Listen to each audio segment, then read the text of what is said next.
축구살롱. 축구살롱에 오신 여러분을 환영합니다. 새로운 오프닝 어때요? 아 예뻐요.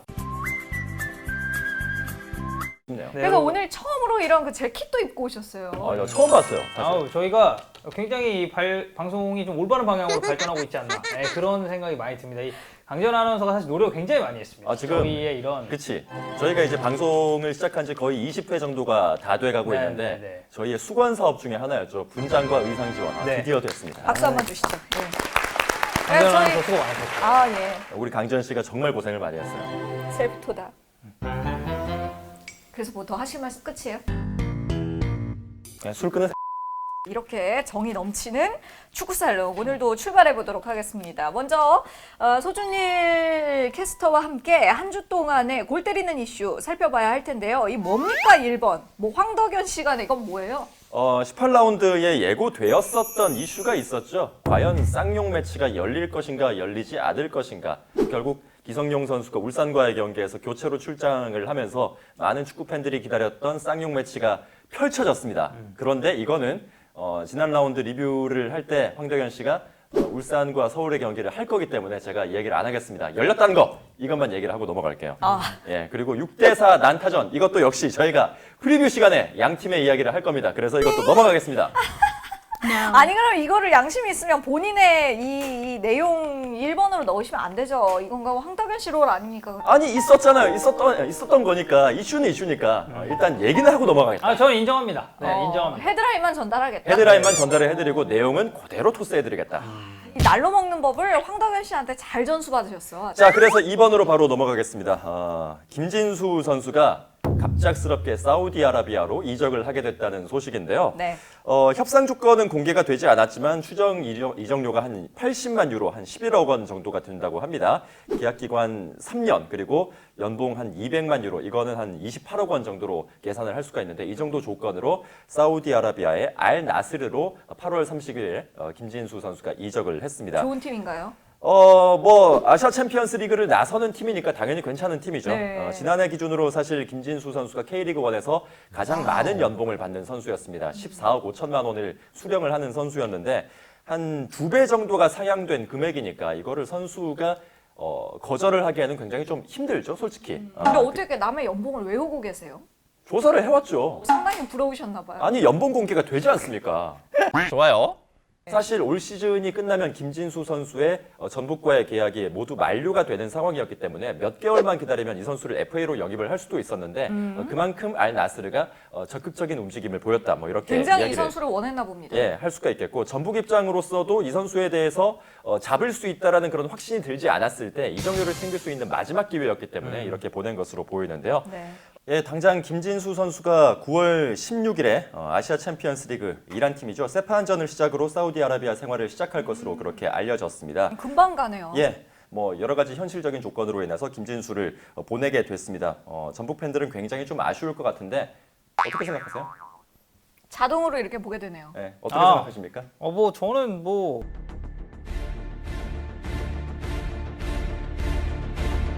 원래 이 선수를 별로 좋아하지 않았기 때문에 네. 구독. 사실 굉장히 아쉽죠.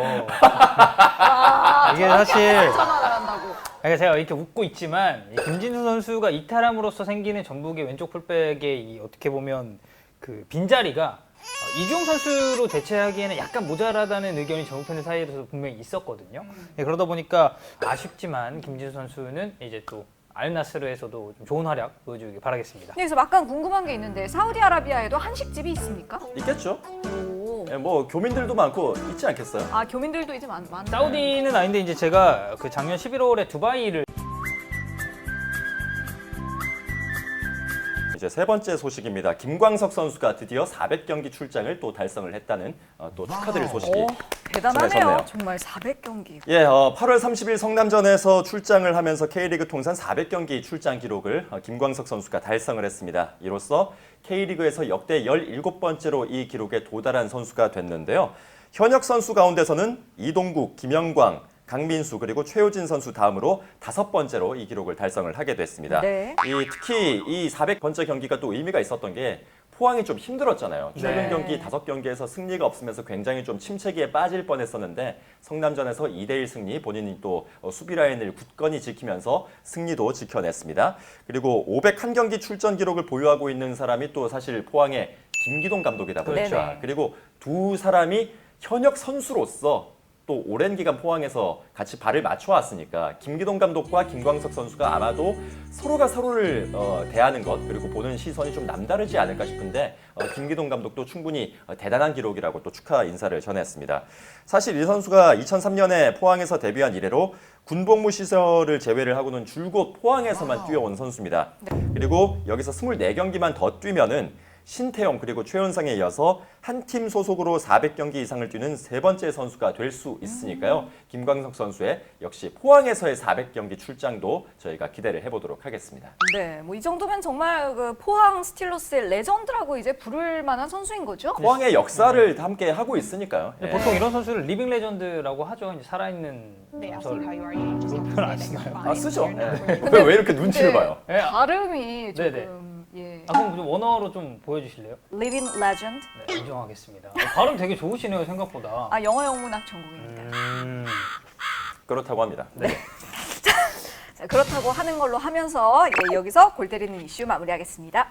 바로 지난 주말 K리그 18라운드가 진행이 됐었죠. 자, 18라운드 경기 중에서 또 우리가 그 주요 경기를 하나 선택해서 자세하게 짚어봐야 할 텐데 어떤 경기 준비해 오셨습니까? 바로 이청용 선수와 기성용 선수가 맞대결을 펼쳤었던 이 쌍용 매치, 울산과 서울의 경기를 준비를 해봤습니다. 자, 일단 라인업을 먼저 살펴보면 울산 같은 경우는 스쿼드에 뭐 정말 빈틈이 없을 정도로 단단한 멤버 구성을 또 보여주고 있습니다. 이 22세 쿼터로 인해서 투입된 박정희 선수 정도를 제외하면 거의 전 선수가 연령별 혹은 이 A대표팀에 들어가도 이상하지 않을 만한 이 자원들이 포진하게 됐고요. 네. 서울 같은 경우는 이 최영수 감독이 팀을 떠난 이후에 3백을 버리고 4백으로 돌아오면서 안정감을 계속해서 찾아가고 있습니다. 그 시스템을 지속적으로 유지 중이고요. 아무래도 기성용 선수가 선발로 나오느냐 나오지 않느냐에 굉장히 많은 초점을 맞춰서 이제 경기를 좀 보셨을 텐데 이날 경기에서는 이청용 선수만 일단 선발 라인업에 이름을 올리게 됐습니다. 경기는 전체적으로 울산이 주도하는 흐름으로 전개가 됐습니다. 이 준효 선수가 확실히 요즘에 이제 골무원이라는 별명이 있잖아요. 맞아요. 네, 나왔다 하면 이제 득점을 또 터뜨리고 있기 때문에 뭐 라인 브레이킹이면 라인 브레이킹, 드리블이면 드리블, 뭐 슈팅이면 슈팅, 공격 지표 대부분의 영역에서 존재감을 뭐 한껏 발휘를 했었던 울산이고요. 저는 개인적으로 이날 이청용 선수의 활약상을 쭉 보면서 야, 기성용 빨리 나와라. 약간 이런 느낌이 좀 들었거든요. 내가 이렇게 날아다니는데 네, 이청용 선수가 굉장히 뭐 축구 도사다운 플레이로 이제 일관을 했습니다. 이 서울 수비진이 준효 선수를 계속해서 놓치는 모습이 나왔다는 게 제가 생각하는 가장 좀 아쉬운 부분이 아닐까 싶고요. 불행 중 다행인 건 양한빈 골키퍼의 선방 능력이 이날은 나쁘지 않았다는 점을 좀 꼽아볼 수가 있겠습니다. 경기를 좀 크게 봤을 때는 압박과 압박의 싸움이었다고 볼 수가 있겠는데 서울 같은 경우는 울산의 실수를 유도하는 압박 싸움을 걸었다면 울산은 서울이 전진하면서 생긴 뒷공간을 활용을 하면서 기회를 차출하는 패턴을 고수를 했습니다. 울산 선수들 중에서는 제가 콕 집어서 하나 이제 언급하고 싶은 선수가 이청용 선수 빼고는 원두재 선수가 갈수록 저는 차지하는 비중이 좀 커지고 있다고 생각을 하거든요. 네. 이 원두재 선수가 사실 올 시즌 울산의 수비적인 부분에 있어서도 굉장히 많은 공헌을 해주고 있고 기본적으로 안정적인 볼키핑을 할 수 있는 데다가 피지컬도 상당히 좋은 선수라서 지켜내는 힘이 있습니다. 거기다가 이 패스 선택지도 준수하고 센터백까지도 소화할 수 있는 이 멀티성을 고려를 했을 때는 나아가서는 A대표팀에서도 원두재 선수가 활약할 날이 제가 생각했을 때는 좀 머지 않은 것 같습니다. 구독! 양 팀의 향방을 가른 건 결국에는 세트피스에서 이게 판결이 났습니다. 특히나 세트피스 상황에서 서울이 저지른 몇 차례 실수가 전부 실점으로 이어졌기 때문에 아무래도 서울 선수단 그리고 감독, 뭐 팬들 입장에서는 상당히 아쉬울 수밖에 없는 상황이 되겠고요. 이 코너킥 상황에서 준효 선수의 헤더가 서울 선수 앞면에 맞고 이청용 선수의 선제골로 이어졌고 두 번째는 코너킥 상황에서 준효 선수를 놓치면서 결국에는 0대2까지 끌려가게 된 서울입니다. 예. 거기다가 서울은 전반 막판에 황현수 선수가 부상으로 빠지면서 서울의 신예 이 차호연 선수가 또 교체 투입되는 어떻게 보면 서울 입장에서는 좀 악재가 겹쳤다고도 볼 수가 있겠습니다. 이날 울산에서 제가 봤을 때 가장 인상적이었던 부분은 역습이었는데요. 이 울산은 상대 공격을 끊어내고 난 뒤에 간결한 이 터치 그리고 패스를 통해서 이 앞선 지역까지 올라가는 전개 과정이 저는 굉장히 부드럽다고 생각을 했습니다. 더군다나 울산처럼 강팀이 역습이라는 무기까지 장착을 하게 된다면 전북과 우승 경쟁을 하는 울산 입장에서는 이 부분에 있어서는 굉장히 좀 크게 플러스 알파가 되지 않을까 싶습니다. 개인적으로는 이 역습이라는 이 테마 그리고 역습이라는 전술은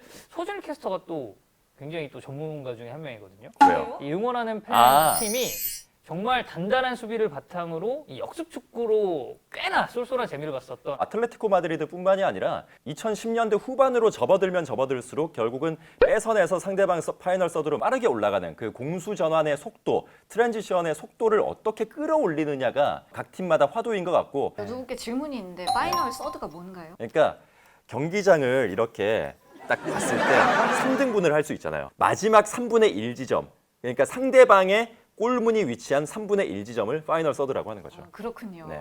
친절한 설명 감사합니다. 갑자기 물어보니까 예. 몰랐어요? 네, 아니 그러니까 모를 저는- 수도 있죠. 아니 예. 물어보실 때 말투가 왜 이렇게 띠껍게 물어보지? 약간 이런 그러니까 몰라야만 한다는 식으로 그렇게 물어보는 것 같은데 사람을 굉장히 띄엄띄엄 보는 그런 경향이 있어요. 뭐라고요? 아니, 저 그러니까 되게 약간- 소심하게 여쭤봤는데. 죄송한데 파이널 서드가 뭐예요? 약간 이런 얼마나 얘기하는지 한번 보자. 약간 이런 느낌이었는데 잠시만요. 우리 굉장히 도전적인 질문이었습니다. 하지만 자, 제가 편집 감독님 숨겨냈다. 이거 예. 다시 되돌리기 위해서 다시 한번 들어보시죠. 제가 이르르르 되돌리면 저 이렇게 물어봤죠. 죄송한데요. 파이널 서드가 뭔가요? 이게 저희가 또 이러고 보고 있더라고요. 네, VR이 지금 다 돌고 있습니다. 누구께 질문이 있는데 파이널 서드가 뭔가요? 죄송한데요. 파이널 서드가 뭔가요? 자, 결론적으로 울산이 이제 후반전에 4-4 형태로 전환을 하게 되면서 역습에 조금 더 집중한 것이 이 3대0이라는 스코어를 만들게 됐고, 서울 입장에서는 뭐 경기력적인 측면만 놓고 봤을 때는 건질 게 전혀 없는 경기였다라고 봐도 무방할 것 같습니다. 이제 기성용 선수 얘기를 잠깐 해보자면 후반 20분에 정현철 선수를 대신해서 투입이 됐습니다. 아무래도 기성용 선수가 설 수 있는 이 포지션 자체가 수비형 미드필더 혹은 이제 중앙 미드필더라고 볼 수가 있기 때문에 네. 동포지션 간의 교체라고 볼 수가 있겠고, 2009년 11월 21일 서울 전남전 이후 10년 9개월 만에 K리그 무대에 출전하게 된 기성용 선수가 되겠습니다. 10년이 넘었구나. 경기 전에도 이 기성용 선수와 이청용 선수가 얘기를 나누는 걸 계속해서 카메라가 또 이렇게 비춰준 것처럼 이 두 선수의 만남이 상당히 큰 이슈가 됐었고, 뭐 경기력적인 부분은 뭐 여전한 클래스를 저는 보여줬다고 생각을 합니다. 이 중원에서 정말 뭐 패스면 패스, 탈압박이면 탈압박, 뭐 조율이면 조율, 정말 뭐 어느 하나 빠진 게 없었고, 서울이 지금 오스마르 선수가 이탈을 하고 상당히 중원 쪽에 악재가 많은데 기성용 선수가 이 부분에 있어서는